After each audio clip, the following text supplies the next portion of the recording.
WandaVision के episode 8 के साथ ये सीरीज और भी ज्यादा इंटरेस्टिंग और क्रेजी होती जा रही है। बट हाँ, हमें बहुत सारे क्वेश्चंस के आंसर्स भी मिल रहे हैं। इस एपिसोड में अगाथा हार्कनेस और वांडा के बारे में बहुत कुछ रिवील किया गया है और साथ ही साथ मुझे ये भी लग रहा है कि एमसीयू में वांडा को म्यूटेंट बनाने की तैयारी की जा रही है। और मुझे ऐसा क्यों लग रहा है, इस बात का जवाब मैं आपको इस एपिसोड के ब्रेकडाउन में दूंगा। अब इस एपिसोड का मैं ब्रेकडाउन करने वाला हूँ, तो थोड़े से स्पॉयलर्स तो होंगे। तो चलें अब वीडियो को स्टार्ट करते हैं।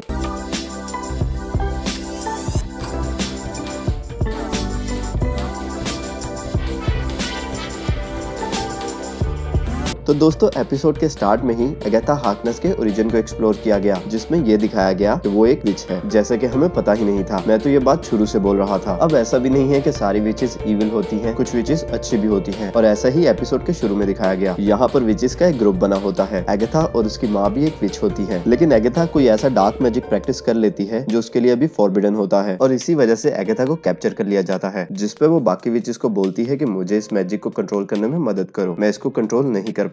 लेकिन अगाथा की माँ और बाकी तमाम विचेस उसकी बात को नहीं मानते और सब विचेस मिलकर अगाथा को मारने की कोशिश करती हैं, जिसपे अगाथा अपना कंट्रोल खो बैठती है और अपनी माँ के समेत तमाम विचेस की लाइफ को अब्सॉर्ब कर लेती है। अगाथा की इस ओरिजिन स्टोरी से उसकी एज का भी अंदाजा हो जाता है। स्टार्टिंग का ये सीन 1693 मैसाचुसेट्स का है, जब सेलम ट्रायल्स चल रहे थे, और वांडाविजन की टाइमलाइन 2023 की है। तो इससे ये तो अंदाजा हो जाता है कि अगाथा की एज कम से कम 300 साल तो होगी ही। लेकिन अगर कॉमिक्स की बात की जाए तो अगाथा एक इमॉर्टल विच है। इसके बाद अगाथा का ये लॉकेट तो आपको याद ही होगा, जिसको वो अपने गले से कभी नहीं उतारती। हमें ये भी पता चल गया कि ये लॉकेट एक्चुअली में उसकी माँ का था, और जब अगाथा ने अपनी माँ की लाइफ को ऑब्जर्व कर लिया था, ये लॉकेट उसने अपनी माँ के गले से उतार लिया था। अब एक्चुअल में इस लॉकेट का काम क्या है, हो सकता है सीरीज के फिनाले में इस बात को भी रिवील कर दिया जाए। इन चीजों के अलावा भी अगाथा ने बहुत कुछ रिवील किया। ऐसा ही लग रहा था कि ये एपिसोड अगाथा के लिए ही बनाया गया है। अगाथा ने ये भी रिवील किया कि उसने फेक पिएट्रो को भेजा था ताकि वो वांडा से सच निकलवा सके, लेकिन अभी ये क्लियर नहीं किया गया कि असल में फेक पिएट्रो की आइडेंटिटी क्या है और वो कौन था। हो सकता है आने वाले एपिसोड में ये चीज भी क्लियर हो जाए। लास्ट टाइम एपिसोड 7 के पोस्ट क्रेडिट सीन में मोनिका और पिएट्रो को एक साथ देखा गया था। उसके बाद से ये दोनों कहाँ हैं, इस बारे में कुछ नहीं पता। इस एपिसोड में ये भी क्लियर हुआ कि असल में अगाथा का मोटिव क्या है और वो वांडा से क्या चाहती है, और बस वो ये जानना चाहती है कि आखिर वांडा ने इस रियलिटी को कैसे क्रिएट किया, क्योंकि अगाथा खुद एक बहुत बड़ी विच है और उसके सालों के प्रैक्टिस और मैजिक के बावजूद भी वो ऐसा कुछ नहीं कर पाती। तो वांडा ने ये सब कुछ आखिर कैसे कर लिया, वो बस ये जानना चाहती है। एनीवेज, इस बात का पता लगाने के लिए अगाथा वांडा को उसके पास्ट में ले जाती है। ऐसा अगाथा इसलिए करती है कि उसको लग रहा होता है कि वांडा शुरू से ही एक विच है, जबकि एमसीयू में हमें ये दिखाया गया था कि वांडा और पिएट्रो को उनकी पावर्स माइंड स्टोन से मिलती हैं। पास्ट में जाते ही सबसे पहले हमें ये पता चलता है कि व्हाई सिटकॉम, और इसका जवाब हम सब ढूंढ रहे थे। तो भाई यहाँ ये रिवील होता है कि वांडा के फादर अमेरिकन सिटकॉम की सीडीज बेचा करते थे, और बचपन से ही वांडा को अमेरिकन सिटकॉम्स देखने का बहुत शौक होता था। वांडा का favourite show Dick Van Dyke था, और इसीलिए वांडा विजन का पहला एपिसोड डिक वैन डाइक से बहुत ज्यादा रिजेंबल करता था। वांडा विजन के बाकी एपिसोड जिन सीरीज से इंस्पायर्ड थे, जैसे कि बिविच्ड, मैल्कम इन द मिडल और आई लव लूसी, इन सब की सीरीज भी हमें एपिसोड में दिखाई गई हैं। ये भी क्लियर हो गया कि वांडा के लिए परफेक्ट लाइफ सिटकॉम्स जैसी है, इसलिए उसने अपनी रियलिटी सिटकॉम्स जैसी बनाई थी। शो देखने के बीच में ही वांडा के घर पे मिसाइल गिरता है, जिसके ऊपर लिखा होता है स्टार्क इंडस्ट्रीज। वैसे इस सीन को एज ऑफ अल्ट्रॉन में भी एक्सप्लेन किया गया था, लेकिन फाइनली हमने देख भी लिया। एज ऑफ अल्ट्रॉन में हमें ये बताया गया था कि वो मिसाइल डिफेक्टिव था, लेकिन इस एपिसोड में अगाथा बताती है कि एक्चुअल में वांडा ने प्रोबेबिलिटी हेक्स को यूज करके मिसाइल को फटने से रोका था। इससे ये साबित हुआ कि वांडा के पास उसकी पावर्स हमेशा से थी, लेकिन उसको इस बात का नहीं पता था। इसके बाद वांडा की लाइफ का दूसरा फेस दिखाया गया, जहाँ पर वो हाइड्रा की बेस में जाती है और बैरन स्ट्रकर उस पर एक्सपेरिमेंट करता है। बट यहाँ रिवील हुआ कि वांडा को बस ये बोला गया था कि वो माइंड स्टोन को टच करे, और जैसे ही वांडा ने माइंड स्टोन को टच किया था, उसकी पावर्स इनहेंस हो गई थी। माइंड स्टोन को टच करने के बाद वांडा को अपना फ्यूचर भी दिखा, मतलब कि स्कारलेट विच। हम ये जानते हैं कोई भी नॉर्मल इंसान अगर इन्फिनिटी स्टोन को टच करता है तो वो नहीं बचने वाला, लेकिन इस केस में वांडा सर्वाइव कर गई। यहाँ ये क्लियर हो जाता है कि वांडा को माइंड स्टोन से उसकी पावर्स नहीं मिली, बल्कि उसकी पावर्स इनहेंस हो गई हैं। अब मेरा ख्याल यही है कि वांडा को एमसीयू में म्यूटेंट ही दिखाया जाएगा, क्योंकि कॉमिक्स में भी वांडा एक म्यूटेंट ही है। वैसे भी डिज्नी ने फॉक्स स्टूडियो को परचेज कर लिया है, जिससे म्यूटेंट के राइट्स मार्वल के पास वापस आ गए हैं, और मार्वल को अब म्यूटेंट की टर्म यूज करने में कोई परेशानी नहीं है। अगले सीन में वांडा स्वॉर्ड की बेस में पहुंचती है, लेकिन यहाँ ऐसा कुछ नहीं हुआ जैसे हेवर्ड ने बताया था। वांडा बेस पे जरूर जाती है, लेकिन वो विजन की बॉडी को नहीं चुराती। जैसे ही वांडा स्वॉर्ड की बेस से बाहर निकलकर अपनी गाड़ी में आकर बैठती है उसको साथ वाली सीट पे एक इन्वेलप मिलता है। इस इन्वेलप पे अगर आप ध्यान दोगे तो इसमें वेस्ट व्यू का ही पता होता है और साथ ही विजन ने वांडा और अपने लिए एक प्लॉट भी खरीदा होता है जिसका नंबर होता है 2800, जो कि सीरीज में वांडा विजन के घर का नंबर भी है। लेकिन सोचने वाली बात यह है कि ये इन्वेलप उसकी कार में किसने रखा? क्या ये इन्वेलप उसके पास पहले से ही मौजूद था या फिर किसी ने जानबूझकर उसे वेस्ट व्यू पहुंचाया? हो सकता है इस बात का जवाब भी आने वाले फिनाले में मिल जाए। एनीवेज, अगले सीन में वांडा वेस्ट व्यू जाती है और वहां जाकर वो देखती है वो प्लॉट जो विजन ने वांडा और अपने लिए लिया था, और इस प्लॉट को देखकर वो टूट जाती है और जोर जोर से रोना शुरू कर देती है। अब ये सीन बहुत ज्यादा हार्ट ब्रेकिंग था और इसके साथ ही वांडा अपने आप पे कंट्रोल खो देती है और फिर शुरू होती है वांडा की रियलिटी, जो कि बेस करती है वांडा के हैप्पी मोमेंट्स पे। क्योंकि वांडा को लगता है कि परफेक्ट लाइफ सिटकॉम्स जैसी होती है, इसलिए वो अपनी रियलिटी सिटकॉम्स जैसी बनाती है। नेक्स्ट हमें पता चलता है कि वांडा ही थी जिसने विजन को क्रिएट किया और वो भी अपने पार्ट से, और शायद इसीलिए ही जब विजन वेस्ट व्यू से बाहर निकल रहा था तो वो मर रहा था। अगले सीन में अगाथा जब वांडा को कन्फ्रंट कर रही होती है तो वो बहुत कुछ रिवील करती है कि कैसे वांडा जैसी पावर्स रखने वाले को मैजिकल वर्ल्ड में एक मिथ माना जाता था, लेकिन अब अगाथा ने अपनी आंखों से वांडा को ये सब कुछ करते देख लिया है। इसके बाद अगाथा वांडा को बोलती है स्कारलेट विच, जो कि मैंने आप लोगों को पहले ही बता दिया था कि इस सीरीज में ऐसा हो सकता है कि वांडा को उसका कॉमिक नेम मिल जाएगा। और इसके बाद हमें दिखाया गया इस एपिसोड का पोस्ट क्रेडिट सीन, जिसमें हमें देखने को मिला व्हाइट विजन। जी हाँ, टाइलर हेवर्ड ने विजन की बॉडी को यूज करते हुए एक अपना ही विजन क्रिएट कर लिया है। अब इस विजन को एक्टिव करने के लिए टाइलर हेवर्ड को सोर्स से कुछ एनर्जी चाहिए होती है, जो कि उसको मिलती है उस ड्रोन से जो उसने वांडा की रियलिटी में भेजा था। एपिसोड के लास्ट शॉट में हम देखते हैं कि वो विजन एक्टिव हो जाता है। तो भाई ये बात मैं गारंटी से कहता हूँ कि लास्ट एपिसोड बहुत ज्यादा मजेदार होने वाला है, क्योंकि शायद हमें विजन वर्सेस विजन देखने को मिलेगा। इसके अलावा भी काफी कुछ रिवील किया जाएगा। तो आज के इस वीडियो में इतना ही। अगर आपको मेरी वीडियो अच्छी लगी है तो इस वीडियो को लाइक करके अपने दोस्तों के साथ जरूर शेयर कीजिएगा, और अगर आप मेरे चैनल पे नए हैं तो इस चैनल को सब्सक्राइब करके साथ वाले बेल आइकन को जरूर प्रेस कर दें, ताकि मेरी हर आने वाली वीडियो की नोटिफिकेशन आपके नोटिफिकेशन बार में आपको जरूर मिल जाए।